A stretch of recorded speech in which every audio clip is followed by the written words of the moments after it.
terwujudnya tata nilai kehidupan masyarakat yang tentram, tertib, dan teratur demi terselenggaranya kepemerintahan yang baik dalam suasana yang kondusif di wilayah Kabupaten Aceh Besar yang Pancasilais, religius, modern, dan kompetitif.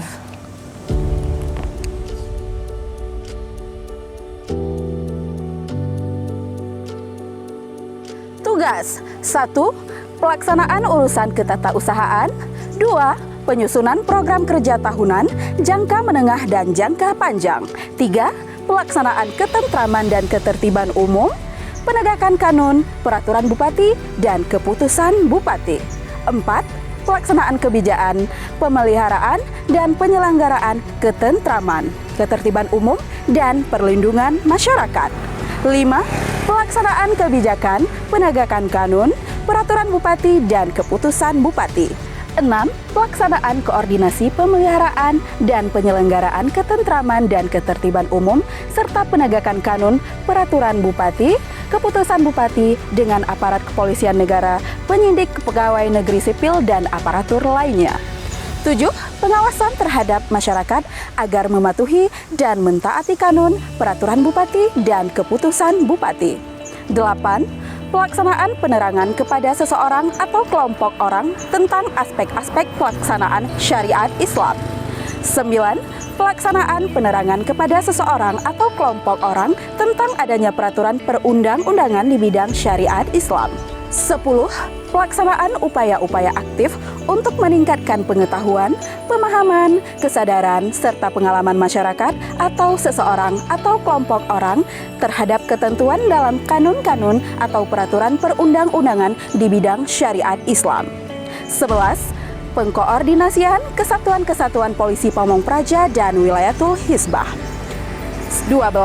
Pelaksanaan tugas kedinasan lainnya yang diberikan oleh Bupati sesuai dengan bidang tugasnya.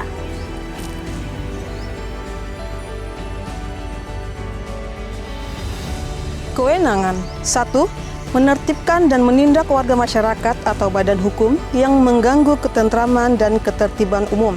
2. Melakukan pemeriksaan terhadap warga masyarakat atau badan hukum yang melakukan pelanggaran atas kanun, peraturan bupati, dan keputusan bupati. 3. Melakukan tindakan represif non-justisial terhadap warga masyarakat atau badan hukum yang melakukan pelanggaran atas kanun, peraturan bupati, dan keputusan bupati. 4. Melakukan tindakan pertama pada saat kejadian dan di tempat kejadian. 5. Menyuruh berhenti seseorang tersangka dan memeriksa tanda pengenal diri tersangka. 6. Menyuruh untuk tidak meninggalkan tempat setiap orang yang berada di tempat kejadian perkara. 7. Melakukan penangkapan, penahanan, penggeledahan, dan penyitaan. 8. Menyamar sebagai pelanggan, pemakai, atau pembeli dalam hal ada dugaan pelanggaran, larangan khalwat, kamar, dan maisir setelah mendapat surat perintah untuk itu. 9. Melakukan pemeriksaan dan penyitaan surat. 10. Mengambil sidik jari dan memotret seseorang. 11. Memanggil seseorang untuk didengar dan diperiksa sebagai tersangka atau saksi. 12. Mendatangkan seorang ahli yang diperlukan dalam hubungannya dengan pemeriksaan perkara. 13. Menghentikan penyidikan setelah mendapat petunjuk bahwa tidak terdapat cukup bukti atau peristiwa tersebut bukan merupakan pelanggaran syariat dan memberitahukan hal tersebut kepada penuntut umum, penyidik polisi, tersangka sendiri atau keluarganya. Dan 14. Melakukan tindakan lain sesuai dengan ketentuan hukum secara bertanggung jawab. Apabila masyarakat, khususnya Kabupaten Aceh Besar, mendapati pelanggaran kanun, perda, dan perbuk, Silakan hubungi di call center kami di bawah ini.